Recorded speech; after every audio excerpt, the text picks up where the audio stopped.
Chapter 5. It's not easy to be a superhero at school. The next morning, I went to school, ready to be a hero. I wanted to save a kid from a burning building or catch a criminal. Saving a cat would have been okay too. But it's not that easy to be a hero when you go to elementary school. No one falls out of high windows. We don't even have a second story at Starwood Elementary. No one seems to need hero stuff. They need left-behind lunches and library books. "My book is still in my desk," Jason cried as we turned the corner near the library. "It's too late to go back for it now," Mrs. Lane, our teacher, said. "But I can't get a new one if I don't give one back," he wailed. I was standing behind Jason at the end of the line.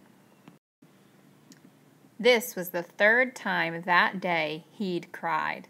The first time was when he broke his favorite pencil. The second time was when Harold called him a crybaby. "Why can't I go back?" Jason whined. "I'll be quick."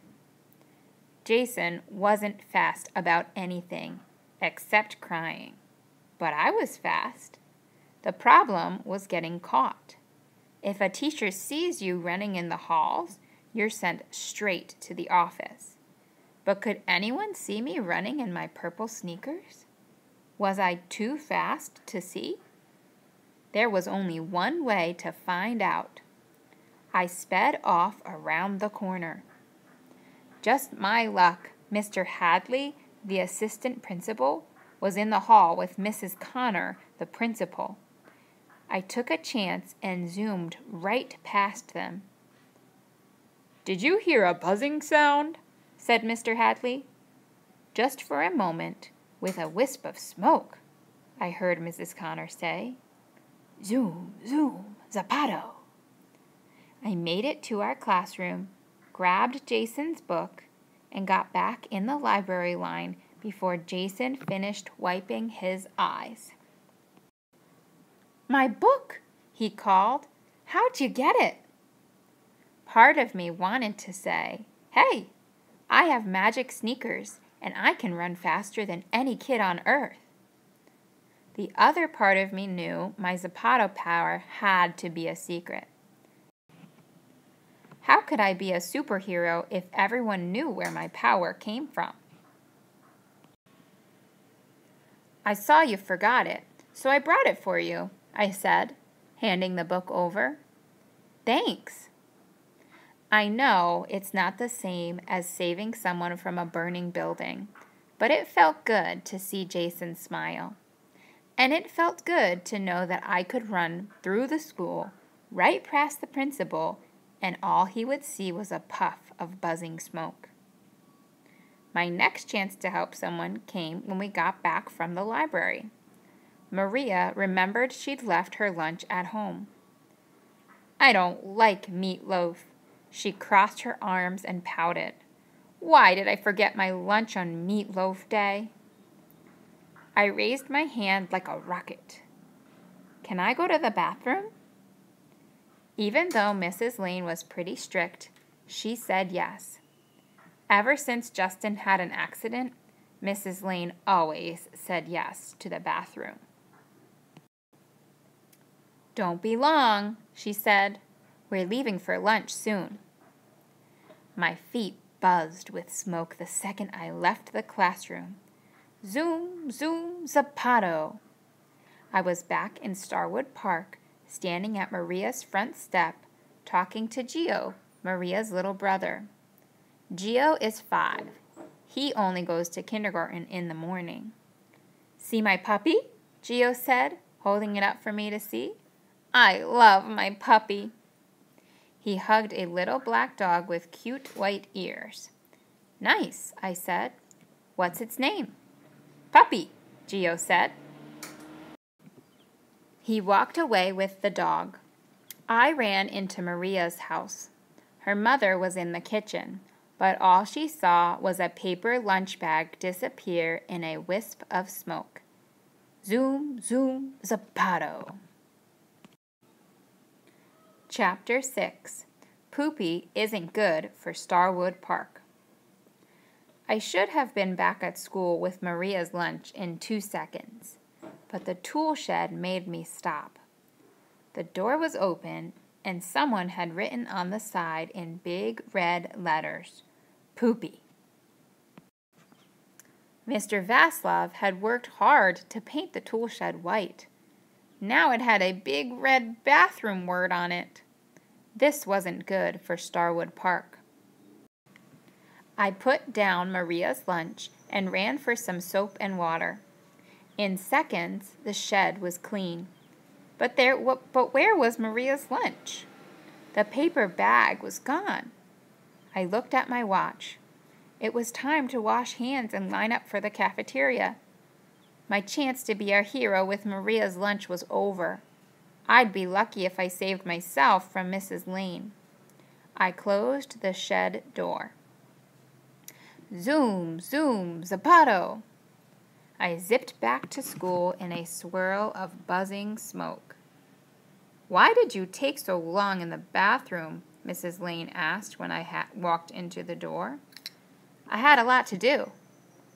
Mrs. Lane looked at me kind of funny, but that's all. Most teachers aren't brave enough to ask exactly what a kid did in the bathroom.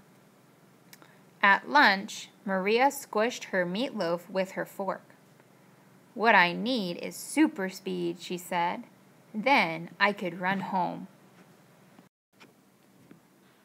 Mama packed banana and jelly for me today. Banana and jelly did not sound better to me than meatloaf, but I didn't tell Maria that. I also didn't tell her that super speed wouldn't help now that someone had stolen her lunch. Who would do that? And who wrote Poopy on the tool shed? My head was full of questions, including who gave me my purple sneakers. Was Mom right? Did they come from one of my dad's old friends? All I knew was what I was going to do with my Zapato power. I was going to stop whoever was trying to mess up Starwood Park. At recess, my feet hummed like water rushing through pipes. From the playground, I can see my front door. Zoom, zoom, Zapato! I was back home in half a blink, looking for answers. But I found more Poopy than answers. This time, someone had written Poopy on the sidewalk. I don't want Mom to see this, I thought. She'll think Starwood Park is turning into a bad neighborhood. We'll have to move again. In a flash, I got more soap and water. The sidewalk was clean, but my brain was still dirty with questions.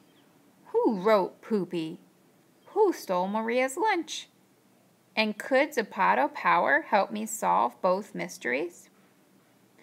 I looked behind the tool shed. Nothing there except the yellow flowers Mr. Vaslov planted. Zoom, zoom, Zapato! I ran around the building twice, searching the walls and sidewalks for more red Poopy. I didn't see any other bad words, but I did notice something else. The smoke coming from my sneakers covered me in a light cloud that made things sharper and clearer, like I was looking through a telescope. I could see every line between the bricks and the pattern of the curtains behind the windows. If my purple sneakers came from one of Dad's soldier friends, they could be part of some kind of top secret army project. Could they do other stuff I didn't know about yet? There wasn't time to stop and figure it all out. Mrs. Lane would be blowing the whistle to end recess soon.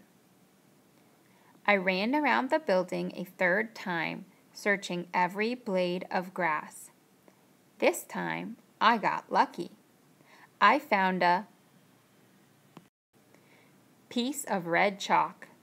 It was a good clue.